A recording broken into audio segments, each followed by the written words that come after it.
Yeah. So that was the vibe that you got being there, which was cool. And then the game itself, it's just these guys are just so good, man. And they're good in a different way than when you go watch an OHL game. The way that I was describing it to you, which was the same as when I was playing. There's no difference, but it's like everything was just hard. Like it's just a hard game. Like they play like their passes are hard, they hit hard.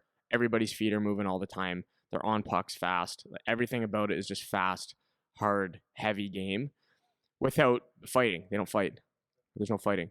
So it was really interesting to watch and to watch my guys watch, like our team watch, and see what the actual level of these players are. The average player, like even the bottom end of the lineup, guys that didn't get a lot of ice, they all are still on the same page of, the heavy, the hard, good passing kind of teams. And it's the biggest thing that I notice is the consistency through the lineup with respect to that. So I don't know how much we've talked about before. I don't know how much college you pay attention to, but I want to kind of talk about some of the differences, some of the similarities, and how to build a good college style versus OHL style player, or if they're the same, and what the differences are between those two, because those are the main options that people talk about between CHL, NCAA. So first, want to get your thoughts on, let's say, the college game in general, and then maybe you can do a little bit of a comparison to the OHL and kind of how you feel about those two things, and we'll kind of see where we go. So I can't really, honestly, I can only hear what other people, I can only say what other people hear. I don't know if that's a sentence or not, but yeah, because I've been to Notre Dame, Miami, Michigan, like to watch games, yeah, in person, yeah. So I've been to like maybe 6, and I thought the hockey was good. I thought it was very good, obviously. From a style, I can't really remember the difference of the style, to be honest with you. But one thing I did notice was it was an older league, so you get older players. You're going to be it might be faster, it might be harder, and in some ways, could be it's a more mature player, right? So that's the one thing I noticed for sure.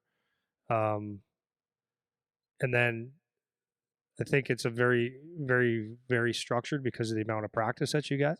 So I think that's one thing that you might have. That's a good point, actually. One thing that you might have noticed is that, and I think that's what I would say from what I saw, it was like very, very, very structured.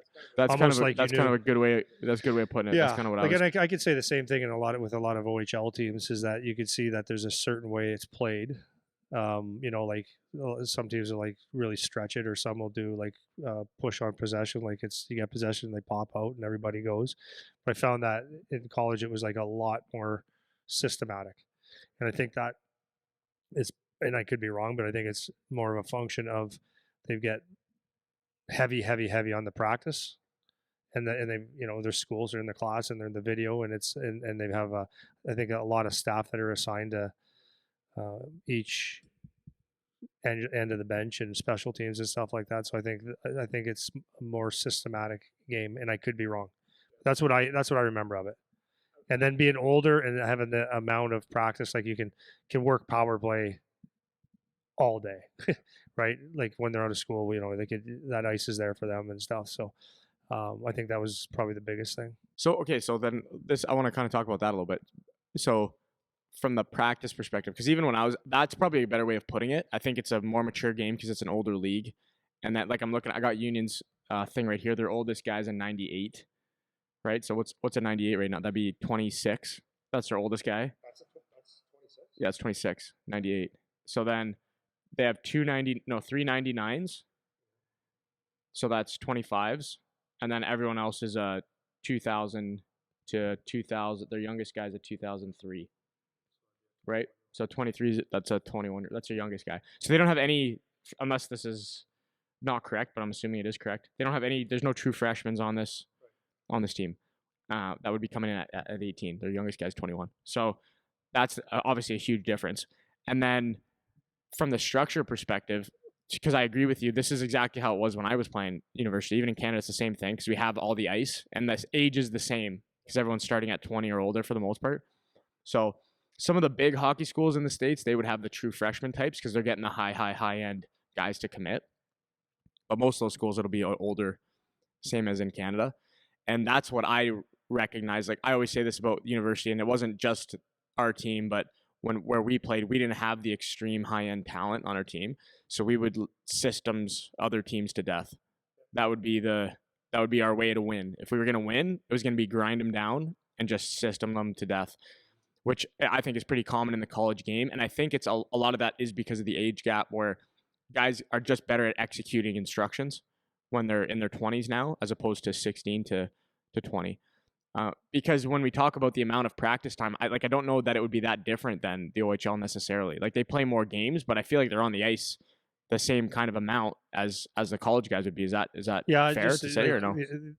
You have, it's just different. Like you in the CHL, you might have a game or two on might have a not every week. It's mostly a weekend league, but you might have a Thursday game. Like some teams are on a Thursday, some are on a Tuesday. Yeah, so that wipes takes out out a practice or two because True. you have to have a day. There's a mandatory day off in there.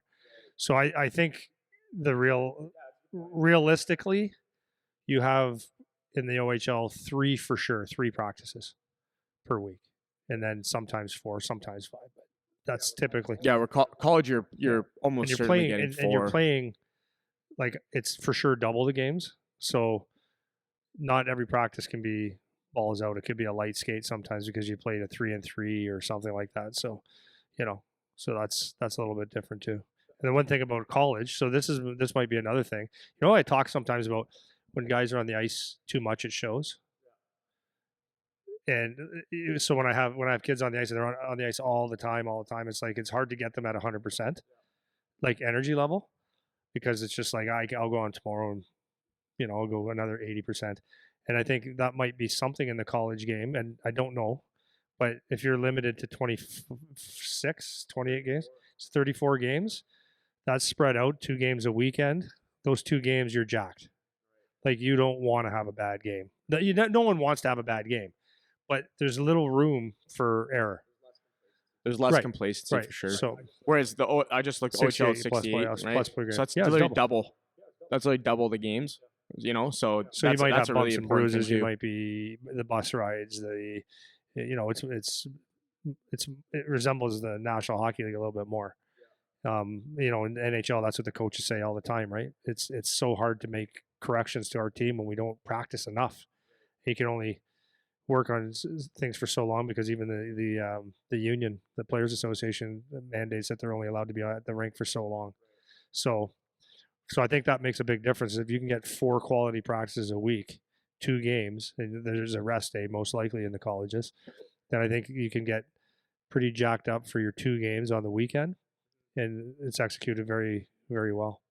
So you're looking forward to that game. Like it's not like you have if I lollygag it a bit, it's like there's another one. You got to make sure. Yeah, there's less of that. Just a thought. Because I'm thinking even of like the travel schedule.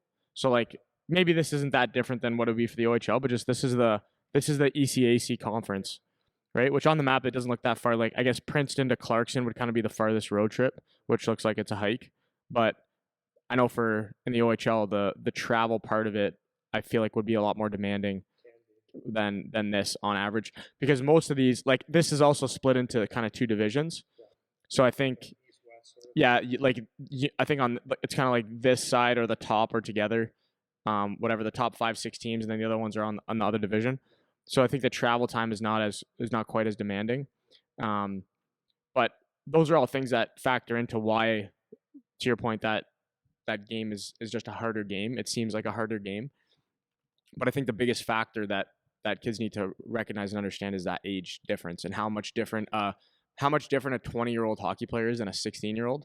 It's just so much different because you talked about this last episode, how you don't really settle into the kind of player you're going to be really until you're like 18, 19 or so. And it's important to know that difference where now you're playing as an adult, where you're 20, 21 up until you're 26, even with some of these guys.